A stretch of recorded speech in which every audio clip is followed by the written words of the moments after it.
Essex Police Emergency. Hi there. Hello. I need police and a forensics team to my address, please. What do you mean? What's happened? My friend and I got into an altercation, and I'm the only one who came out alive. Are you telling me you've killed somebody? Yes, I am. Ramai di antara kita mesti pernah dengar ayat ni. Jangan ikut orang yang tidak dikenali. Mesti ibu bapa korang pernah cakap macam tu masa korang kecil kan? Antara salah satu tujuannya nak elakkan kita dari didekati orang jahat. Tapi dengan perkembangan dunia internet sekarang, penjenayah pun dah berubah arah. Kali ni saya akan ceritakan pasal seorang remaja ni yang disebabkan dia main game online, sesuatu yang buruk telah terjadi ke atas dirinya. Kalau nak tahu lebih lanjut, jom kita siasat.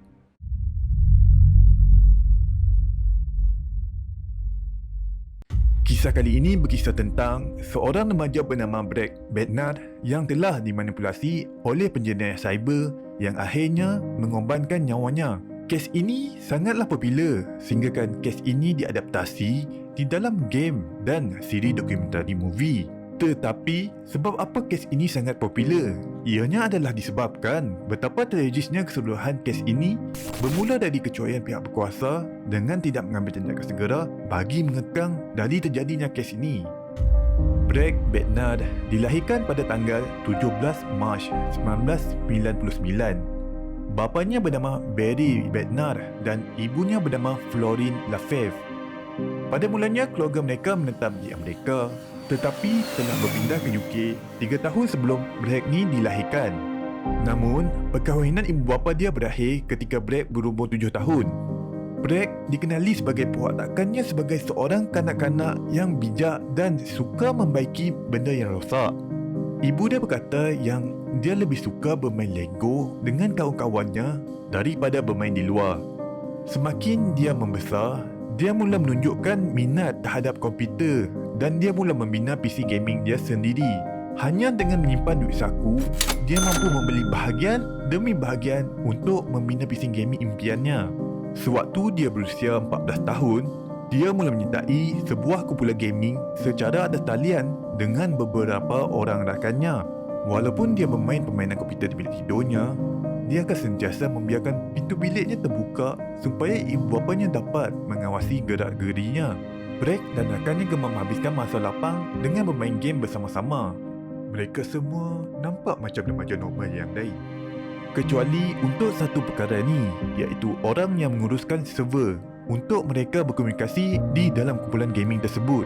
Server tersebut diuruskan oleh seorang remaja lelaki yang tiada seorang pun daripada mereka pernah berjumpa dengannya sebelum ini.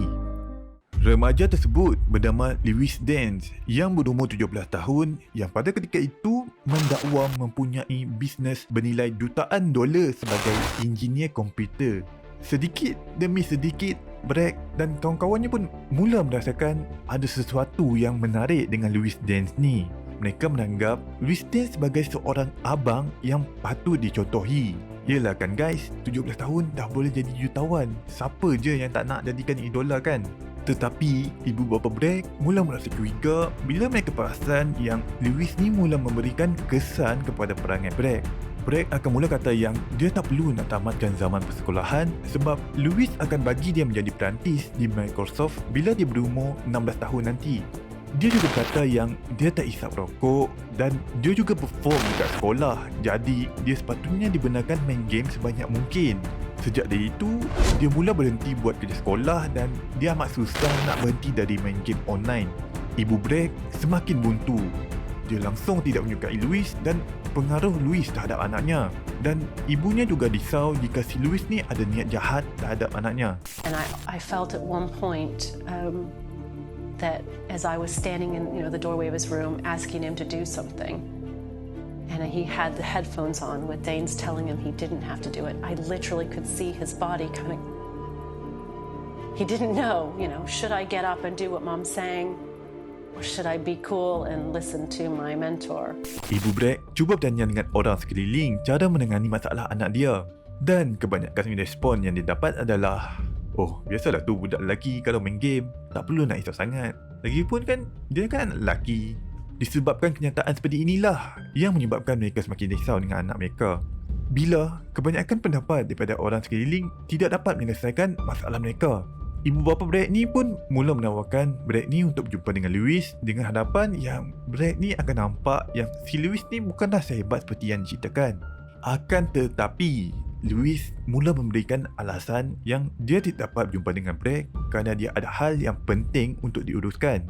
Jadi, ibu bapa Brad ni pun bertambah curiga dengan Lewis ni. Lalu, mereka pun menghubungi pihak polis bagi meminta tolong untuk memeriksa latar belakang Lewis dan menyemak sama ada dia mempunyai latar belakang dalam menyakiti orang lain. Tetapi pengendali talian tersebut tidak menghiraukan permintaan ibunya dan mengarahkan mereka untuk menasihati Brad bermain di website yang lain ataupun suruh Brad untuk berhenti berhubung dengan Lewis. Lauren juga sempat memberi nama penuh Lewis serta di negara mana dia tinggal supaya pihak polis boleh buat sesuatu terhadap laporannya. Tetapi semuanya hanya sia-sia. Tiada sebarang tindakan diambil oleh pihak polis atas laporannya.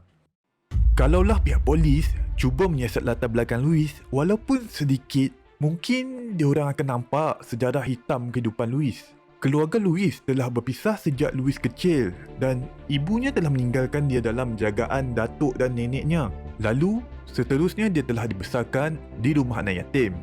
Disebabkan dia telah berumur 18 tahun, dia telah tinggal seorang diri di sebuah apartmen di Essex yang dimiliki oleh datuk dan neneknya. Dia yang juga seorang penganggur menghabiskan masa bercakap dengan remaja lain secara atas talian. Terdapat juga beberapa laporan polis ke atas dia pada tahun 2011. Tetapi, disebabkan tiada dakwaan yang dilakukan, dia tidak dikategori sebagai seorang yang berbahaya. Kecewa dengan kekurangan pertolongan yang diberikan, langkah terakhir yang dilakukan oleh ibunya ialah dengan merampas semua peralatan komputer Brad dengan harapan yang Brad takkan berhubung dengan Lewis lagi. Dan ibunya juga telah membuat perjumpaan dengan bapa Brad yang seperti kita ketahui ibu bapanya telah bercerai sewaktu Brad kecil dan seorang lagi remaja dari kumpulan gaming yang sama supaya mereka dapat berbincang tentang betapa mereka merasa curiga dengan Lewis. Apabila Brad bagi tahu yang ibunya telah merampas telefon dan komputernya, Lewis telah menghantar telefon baru kepada Brad dan Brad telah berhubung dengan Lewis tanpa pengetahuan ibu bapanya. Waktu inilah Lewis mula membuat pengakuan yang amat mengejutkan. Dia memberitahu Brad yang dia hanya mampu hidup hanya untuk beberapa minggu lagi disebabkan penyakit yang dihadapi dan dia berhajat untuk memberikan syarikat dia kepada Brad selepas dia meninggal. Asalkan Brad datang ke apartmen dia untuk belajar mengendalikan syarikat dia. Pada tanggal 16 Februari 2014, Brad menghabiskan masa di rumah bapanya. Lalu, dia telah meminta izin untuk keluar ke rumah kawannya iaitu Tom. Tetapi sebenarnya, Brad hendak menuju ke apartmen Lewis di Essex. Dia pun menaiki teksi yang telah dibayar oleh Lewis. Ketika dalam perjalanan, dia telah menghantar text message pada bapanya dengan menyatakan dia akan bermalam di rumah Tom. Dan inilah kali terakhir Brad dilihat masih hidup. Beberapa jam kemudian, kawan-kawan Brad digempakan dengan satu text message dari Lewis di mana sebelum ini mereka semua telah lama berhenti dari menghubungi Lewis kecuali Brad sejak beberapa bulan yang lalu. Mereka amat terkejut bila membuka text message yang dihantar oleh Lewis. Lewis telah menghantar gambar yang melihatkan sekujur badan berlumuran darah yang diikat dengan tep. Tanpa mengambil masa yang panjang, mereka seolah-olah dapat mengecam muka mangsa yang berada di dalam gambar tersebut. Dan ternyata mangsa tersebut adalah Brad, kawan mereka sendiri. Apabila gambar tersebut tersebar meluas, sewaktu ini keluarga Brad langsung tidak tahu tentang apa yang berlaku terhadap dia sehingga adik-beradiknya yang lain mendapat mesej dari kawan mereka yang mengucapkan takziah dan bertanyakan apa yang berlaku terhadap abang mereka. Pada ketika itu, setelah Lewis menghantar mesej kepada kawan-kawan Brad, Lewis telah mendial 999. Di sini ada sedikit rakaman perbualan Lewis dengan operator pusat 999. You're telling me he is definitely dead? Yes, I'm telling you he's definitely dead. So what happened last night? Okay, I woke up. He was just standing up. He was in a mess, hands on his face. I got up, I put my arms around him and I said it was okay. He just shrugged me off and said no. I can't remember exactly what he said. He was going on about how he didn't want to go home. He was fed up with his life. He didn't want to go. Lewis telah menceritakan kejadian tersebut dalam versi rekaannya. Dia menyatakan yang Bragg datang ke apartmennya dalam keadaan muram seperti hendak mencederakan dirinya sendiri. Dia menyatakan lagi, Bragg datang kepadanya disebabkan Bragg mempunyai masalah di rumah dan tidak mahu pulang ke rumah orang tuanya. Kemudiannya, Bragg telah mengambil sebilah pisau kepunyaan Lewis dan cuba untuk membunuhnya.